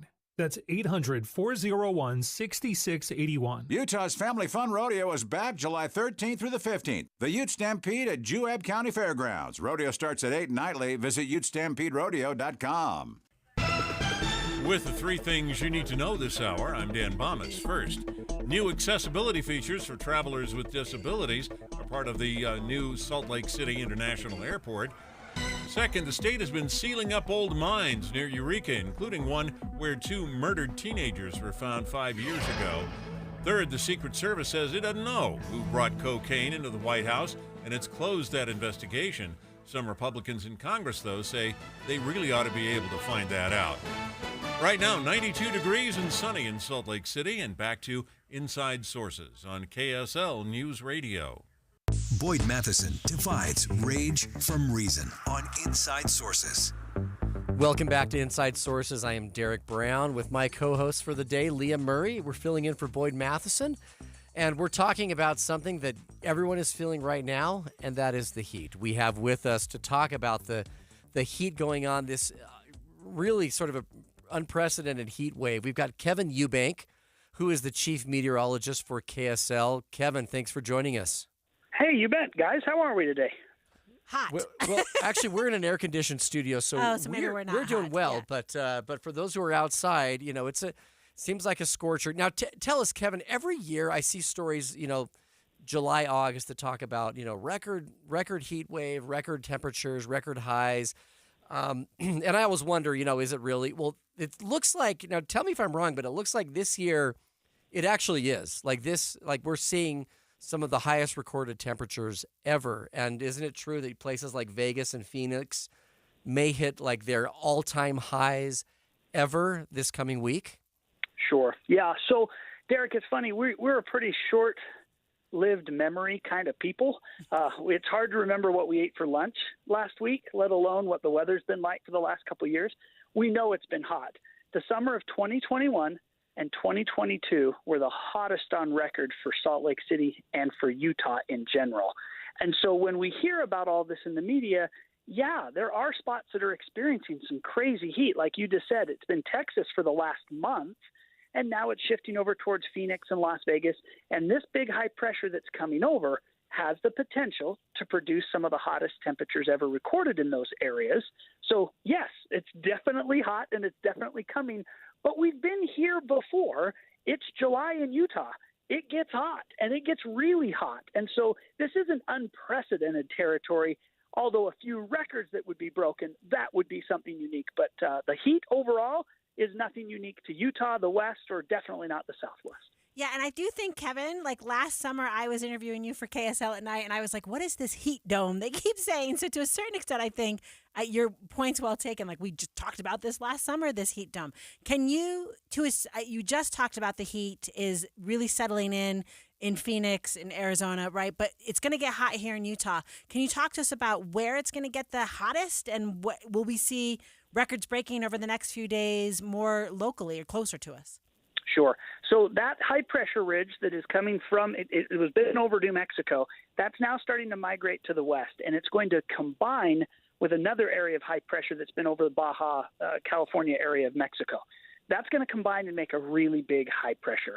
That's where the heat is going to come, and it's going to peak, and it's going to happen this weekend. So starting late Saturday into Sunday into Monday is when we think that high pressure is going to be right over Utah. So obviously the farther south we go, the hotter the temperatures. So the peak temperatures in the state of Utah are going to be in places like Hanksville and St. George. Those areas have the potential to be 114, 115 degrees. All-time record in St. George is 117 degrees. And there is a potential for that to happen, but we'll wait and see. We actually hit that again back in 2021. So we've been to that number in the last 2 years. But that's the hottest temperature in the timing, late Saturday night into Sunday into Monday. Northern Utah, 104 to 106 in Salt Lake City. Our all-time record is 107, and we did that last year. So we've hit that a number of times over the last couple of years. So, again, that's something we aspire to, but those are the types of numbers we're talking. This type of high pressure, this type of dry pattern, this type of scenario is going to make for some very hot weather, and that's why there's health advisories. Anytime it's this hot, the health officials, the National Weather Service, and others who are responsible for issuing those types of warnings are doing that to try to tell people, hey, limit exposure. If you can work, again, in the morning hours or in the late evening hours, avoid the peak heating of the day. For those who don't have access to air conditioning, find cooling centers, go check on people that we love and care about, friends and neighbors that might not be able to get out of their home to go find a cooling center, and make sure that they're being cooled off sufficiently. So it's really more of a public health concern. We don't want anyone to have problems that they can't solve themselves. And that's why they put out these heat advisories, to help others look out for others, as well as just be aware of what's coming. Well, and Kevin, I think one of the difficulties we have, or the downsides of Utah, which is also an upside, is that we have 4 wonderful seasons. And so when something like this happens, it's an outlier. And so we're not necessarily ready for it. In fact, right before the show, I was showing Leah some pictures of recently my family. We had a layover in Dubai. And so we spent a little bit of time in Dubai. And everyone is always ready all the time for the heat, because that's just how life is. It is what it is there. Exactly. Yeah. In fact, I was showing her my favorite part was that it was about 105 degrees, and we walked into a mall, and there was an indoor ski resort in the mall, which you may have heard or seen pictures of in Dubai, where people are literally skiing and tubing down snow. But so that's, that they're ready all the time. And I think for us who are used to having winters and some days that are hot, some days that aren't, we just don't want these kind of days where they're upwards of 100 degrees sort of catching us off guard. That's so true. And again, during the summertime, you and I, we go into, like you just said, an air conditioning studio. But there's a whole lot of people that are out there working in the heat of this, out in the heat of the day. And their livelihood depends on it. They don't get the luxury to say, hey, I'm going to work remote today. They're out trying to fix our roads and to do things in the heat that we really need. So it's really a safety concern for everybody. And you're right, we do get caught a little off guard sometimes, because we had such a nice May and June. We didn't have those crazy hot temperatures. It didn't get really hot early. To all of a sudden have it really kind of come very quickly on us, maybe took some people by surprise. Yeah, so my understanding is that extreme heat is the top weather-related killer during any average year in our country. Do you have any tips, Kevin, for people, if they have to be outside? I love earlier you're like, check on people, make sure you get to cooling centers. But if you are someone who has to be outside, like, how do you manage it? Yeah, the truth of the matter is hydration. You got to make sure you're wearing the proper clothing, light clothing. Make sure you're shading your skin from it. So whether those are big brimmed hats, a lot of times you see people wearing long sleeves in the heat, and you're like, oh my gosh, why are they doing that? Well, that's to, number one, limit the sun exposure on the skin, but it also kind of keeps your body cooler in the big picture as long as that clothing is the right kind of clothing, breathable clothing, and well ventilated. So you really just have to understand what your unique circumstance is. There's all sorts of devices that kind of help cool you down. I've seen folks at the grocery store, other people that are working outside pulling in carts. They've got little cooling things around their neck, right, that are trying to cool them off and bring their body temperature down just a little bit. There's so many resources, but the truth is everybody's a little different. Every scenario is a little different, and you've got to find out what works for you. But again, if you can work in the times that aren't the hottest, that's the best. But if you're out there, make sure you're prepared with tons of hydration to stay hydrated, because it's the dehydration that leads to heat stroke, that leads to what you just said about the deaths around the country. It's a real deal. It's not like we're just telling you, hey, it's hot outside. People lose their lives in this kind of heat because of dehydration, heat stroke, and then they just go into cardiac arrest and other problems. So it's definitely real. And while we don't get that very often here in Utah, there are lots of states across this country that lose people every year to the heat. Fantastic. And I've read that this weekend, Kevin, it looks like Death Valley may top 130. Is that correct? Yeah. So that's the forecast. Again, it's that huge high pressure, Derek. And the truth is we're throwing out some pretty big numbers. And I've always been one as a meteorologist. It's the proof is in the temperature. It'll happen when it happens. They're showing you potential. What could it be? And that's what our job is to forecast out. And we'll wait and see what they ultimately are. But it doesn't matter if it's 127 or 130. That's crazy. It's just crazy hot. So the semantics of what the actual temperature is at the end of the day is really a moot point. It's just so hot and dangerously hot across the West. Exactly. Yeah, I love that. If it's like 128 or 130, it's just crazy It's just hot. I just, a number of years ago, I drove to California and stopped in Baker when it was 121.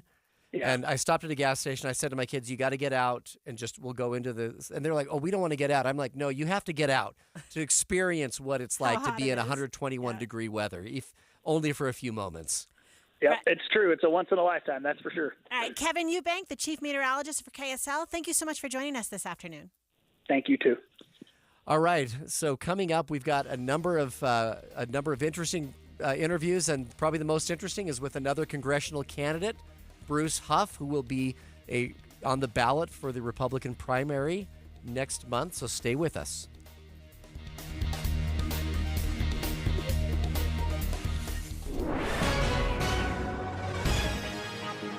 It's 2:30 at KSL News Radio. I'm Dan Bomas. KSL's top story this hour: 7 elementary schools in the Salt Lake City district are now being studied for potential closure.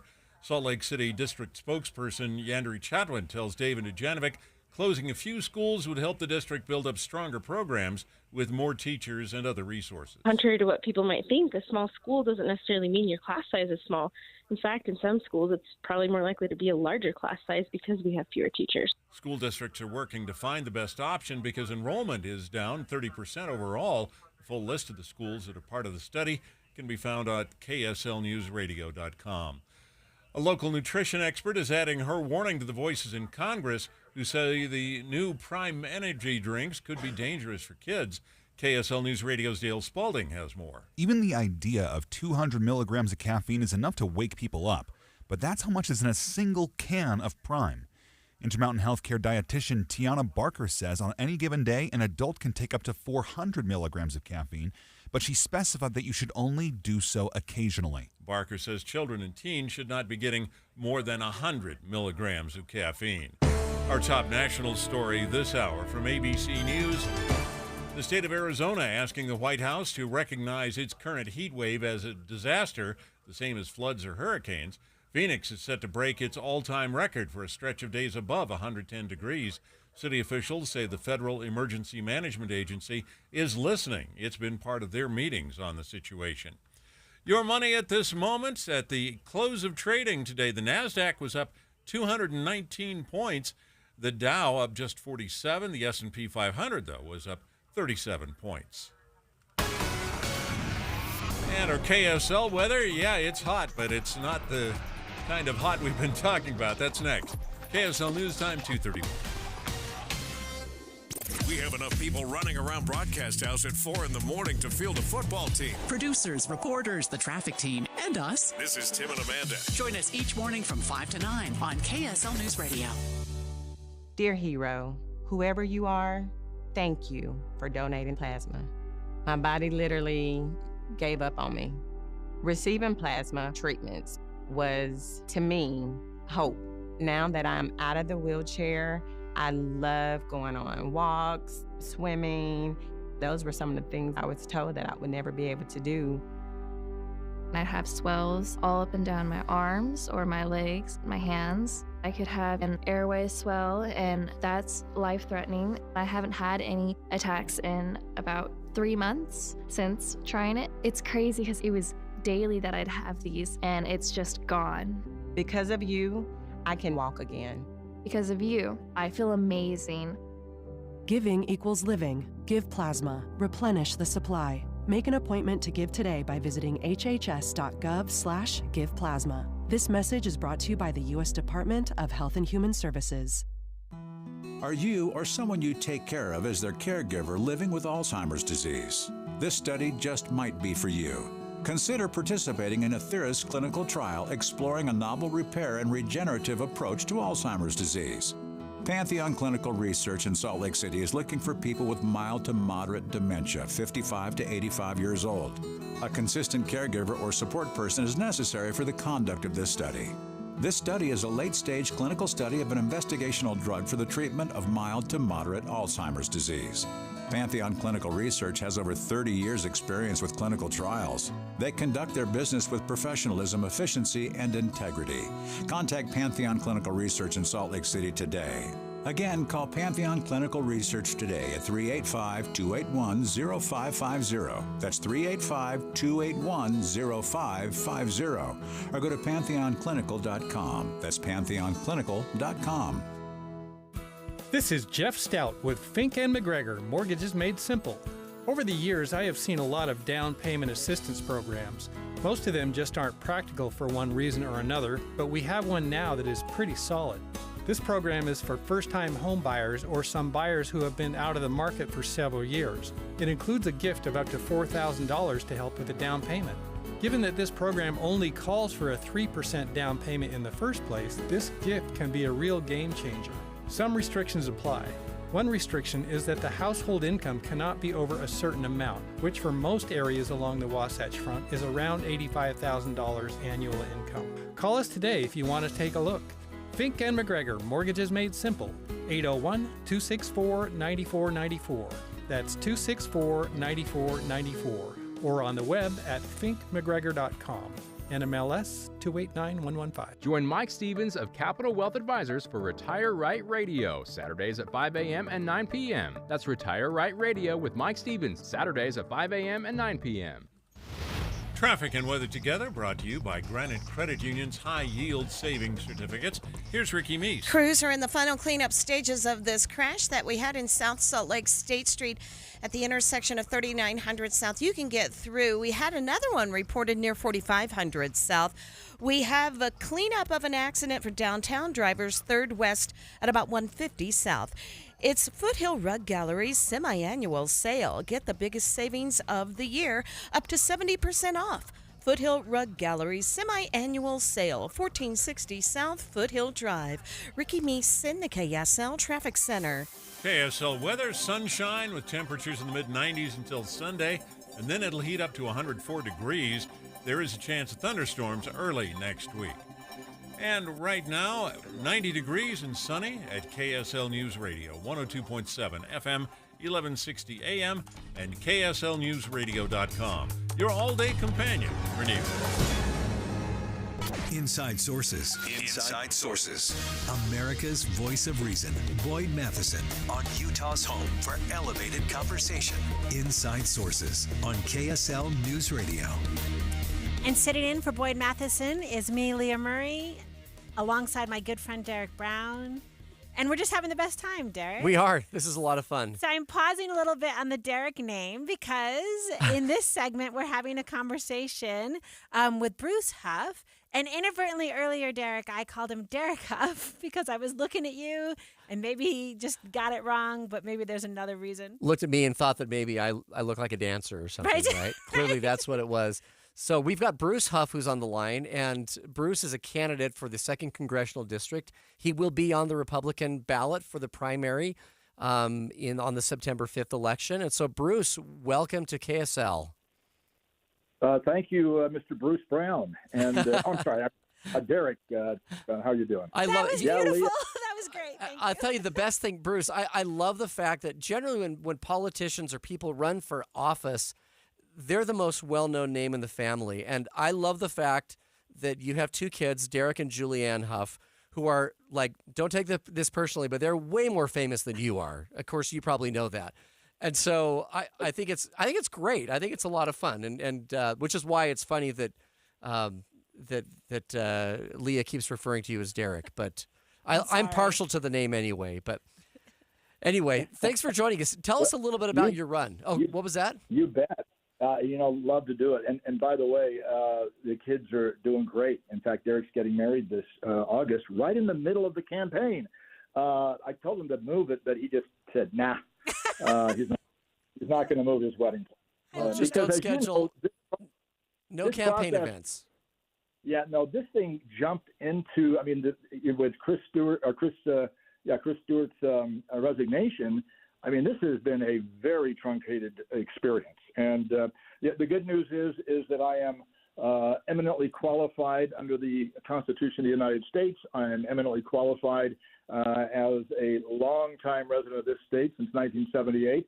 And I'm eminently qualified as probably the most Republican person, not only in this race, but, maybe in the state. I have to say that because I've literally devoted, 20 plus years of service, and I'm talking about public service now, to the Republican Party, both time and treasure, as both chairman, and you know how difficult a job that is, Derek, for 2 terms, and for 3 terms as a national committee man. And on top of that, I had this great opportunity of serving in a small rural community many years ago called South Jordan as an elected city councilman, learning the ways of legislative life in the fastest growing community in the state at that time, and helped really put together with people like Bob Mascaro and Richard Wardle, who was the city manager at the time, an economic development plan for that community. And as you can see today, it's a bustling community. So, the thing that's fun about being in this race is that I have been over this state so many times. I mean, I have literally traveled this state the length and breadth so many times. I have enjoyed the lamb fries and the picnics and the Lincoln Day dinners and the conventions for so many years, having won 5 statewide conventions in this state as well. But enough about that. Let's talk about the issues, because candidly, what we really need to talk about is what's really going on in this country and how it affects Utah. Well, and that would be my question. What will you do as elected as the congressman from Utah? What are your priorities? What are the things that are animating you in this run? Well, I've said this in debates before, that one of the great animating aspects of this is that, my wife and I have 10 children and 22 grandchildren, and we also have a country with $32 trillion in debt. And this is unsustainable for my family and your family, and for the families of the 2nd District, and for the families of the state and of this country. And we have literally got to get our arms around the deficit in a way that we can show movement, showing that it's going to actually reduce. We have to show that movement, reducing the deficit, which then means we also have to spend less in the projected spending of the unbalanced budget that never gets passed, like we have to do in this state, because they just do continuing resolutions. They just don't have budgets anymore. And as a businessman who is literally employed, over 1,000 people in this state, in every district of this state, by the way, and across the length and breadth of this state, created jobs and done business here in a way that's helped prospered people. This is something we have to literally say, stop, enough is enough. And there are ways of doing it. And, there's a couple of things that we just need to do. And I know we don't have a lot of time, so let me just talk about the other issues that I'm super interested in. Parental rights is an absolutely critical aspect of the way our values are established here in this state. And one of those things is, how do we educate our children?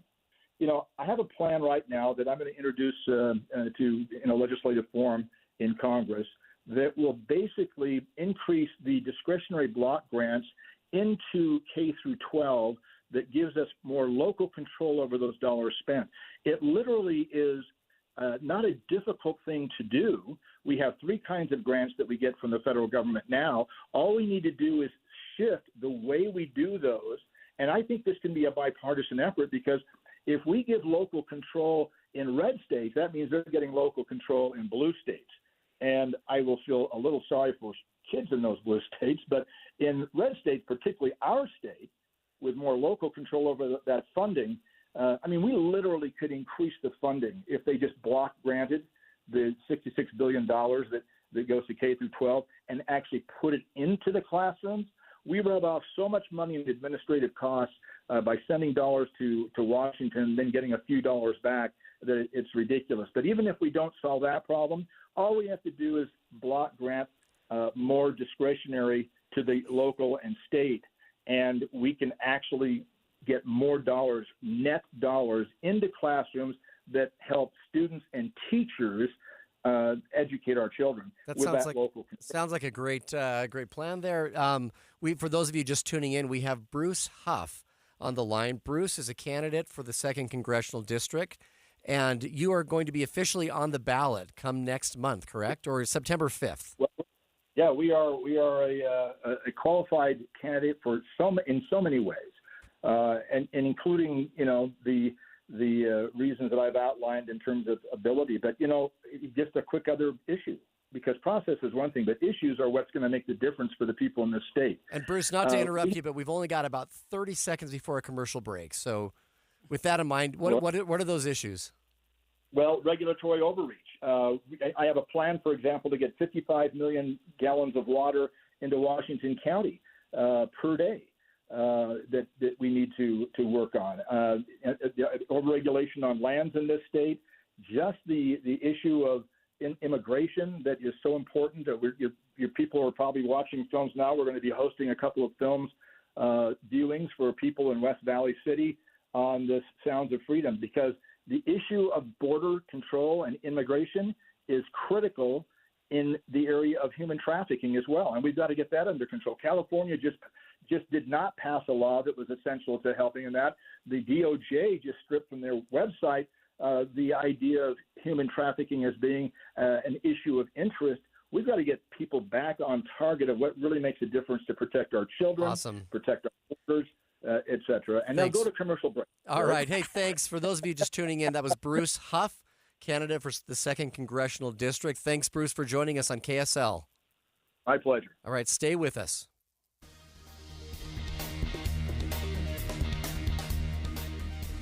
I guess it's human nature, Amanda, that no matter how much money we have in our savings account, it never seems like it's enough. And if you find yourself in that mode right now, let us direct you over to our friends at UCCU. They are wanting to help you supercharge your savings. UCCU is offering high-rate savings options with yields up to 5.5%.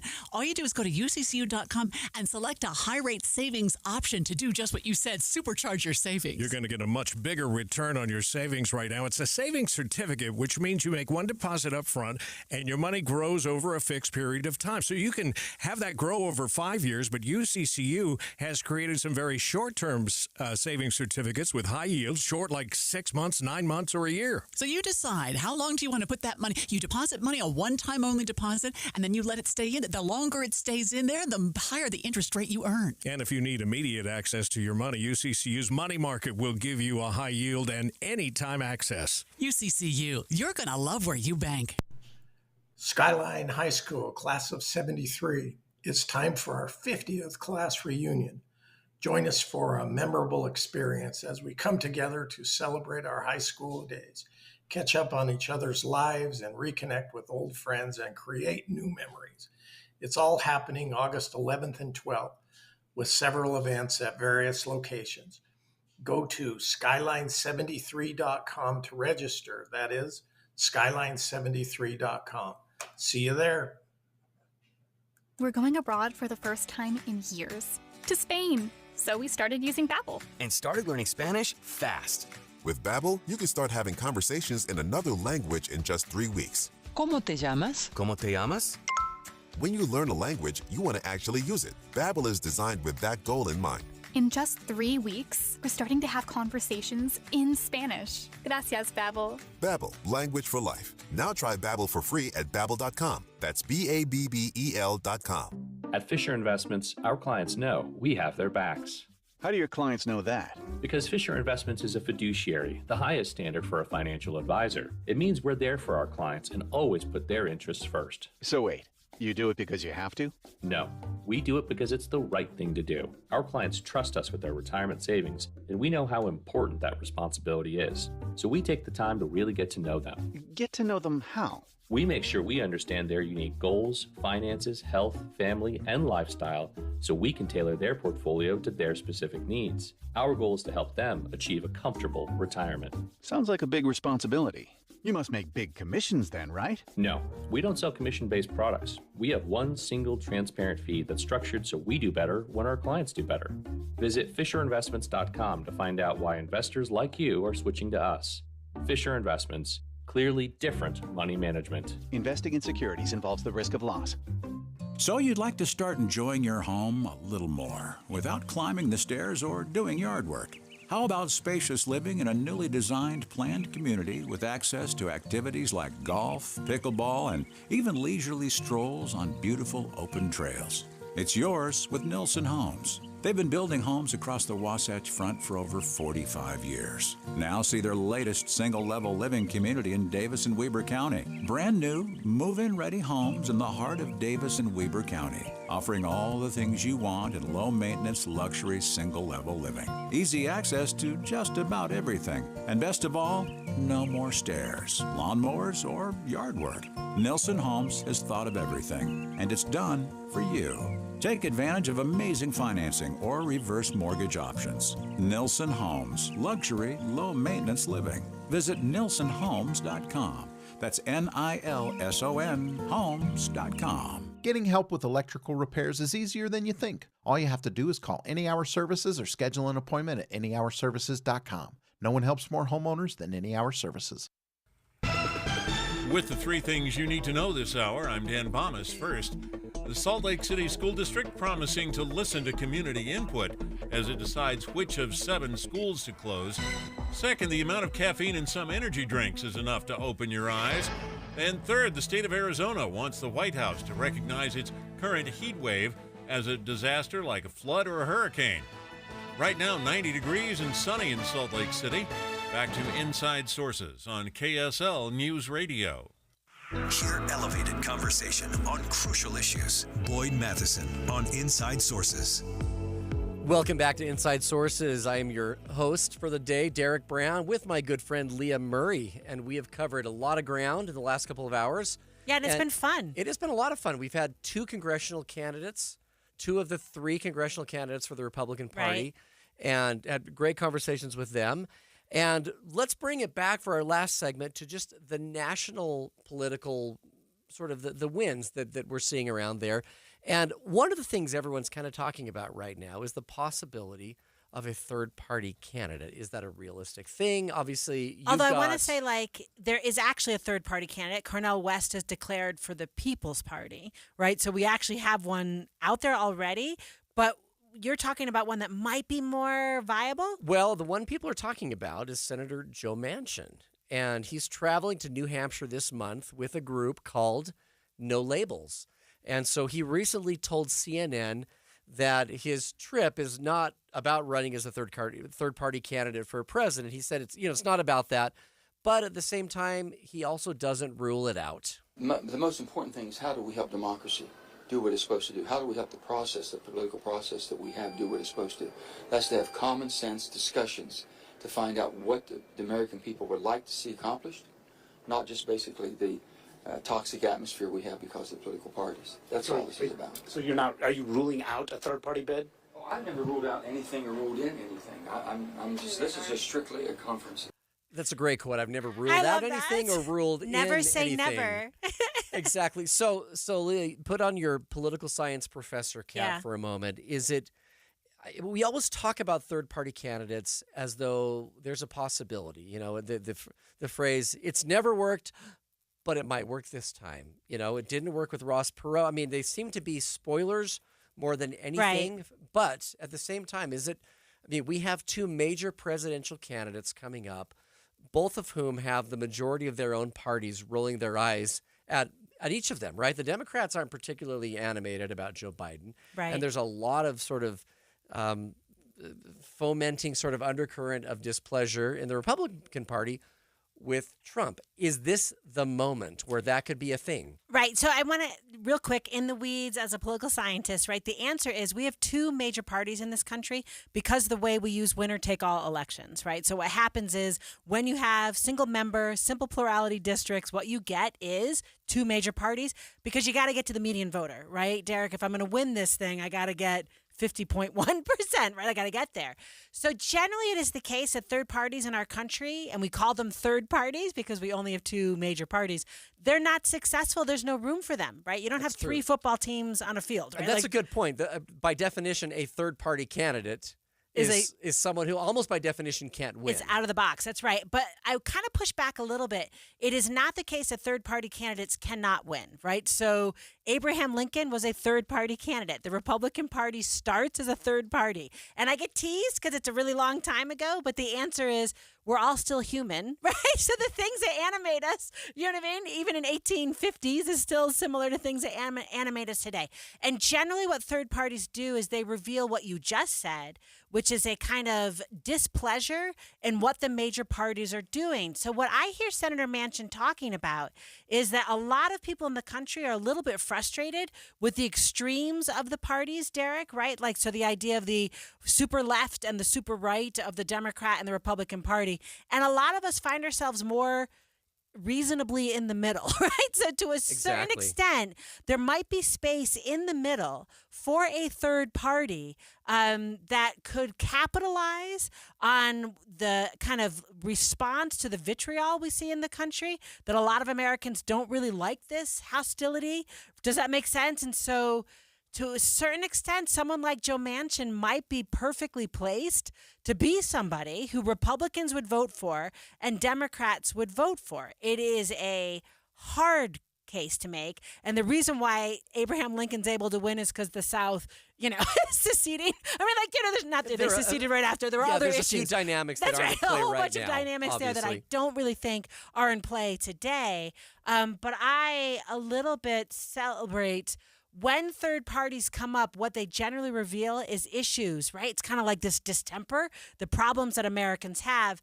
And I'm happy that it's a third party that looks like it's in the middle, because what it does signal to me is what Americans are unhappy about is the anger at the extremes. And maybe we could take some lessons, if that makes sense, in our politics and become more reasonable and more moderate with each other. And for me, the becoming more moderate doesn't necessarily mean moderate in terms of principle, but perhaps in tone. Yeah. Because one of my biggest frustrations with the political parties is there's conservatives, there's moderates, there's liberals. I mean, you get sort of the whole gamut in the political parties. But there's also a wing of each of the party that I sort of jokingly and not jokingly at the same time refer to as the venomous wing. Right? Yeah. It's the people The mean people. The people who, frankly, on policies, I may still agree with 90% of the time, but in their messaging, the way they talk, the way they treat other human beings, I simply want nothing to do with them. And if a third-party candidate has the effect of minimizing the more venomous wings of the party, then I'm all for it. Is there precedent? I mean, in terms of like current elected officials, who is there right now out there that's in theory a third?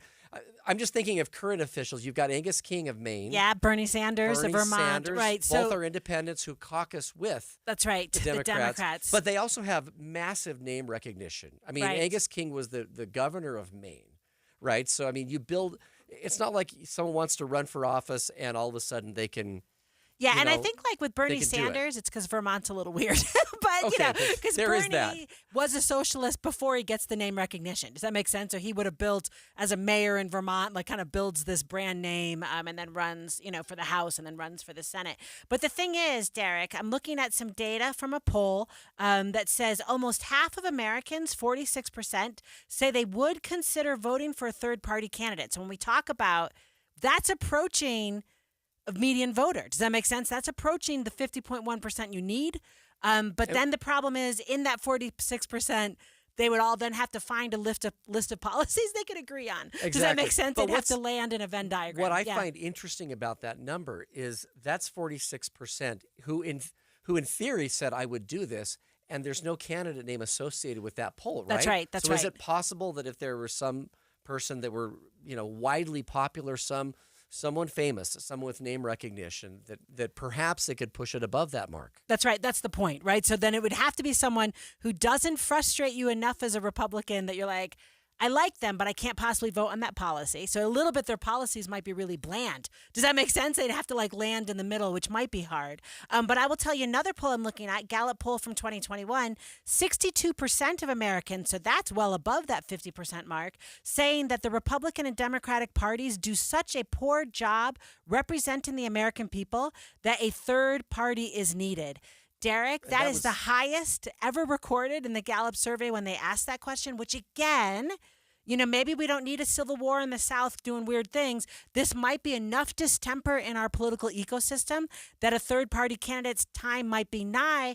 And then I think Joe Manchin, not that I'm saying he's the guy, please do not hear this as an endorsement, but somebody like Joe Manchin who's got name recognition as being in the center, as being someone who's built compromises with, He's got the cred from doing that because and he's taken a lot of heat from his own party. And for so not being he's built loyal, that up. right? Because there's this weird thing in teams about That you loyalty. have to be loyal. Right. And I get it. It's a human instinct. You're on a team. We're supposed to only root for our team. You root for the home team. But the answer is sometimes in politics, really what we might be rooting for, right, is Someone who can make a difference. That's right. And That's temper right. the country. That's right. All right. Well, thank you for joining us. I'm Derek Brown, and I've been here, had a phenomenal time with my good friend Leah Always Murray a pleasure, Derek. as the host. And thank you for joining us on Inside Sources.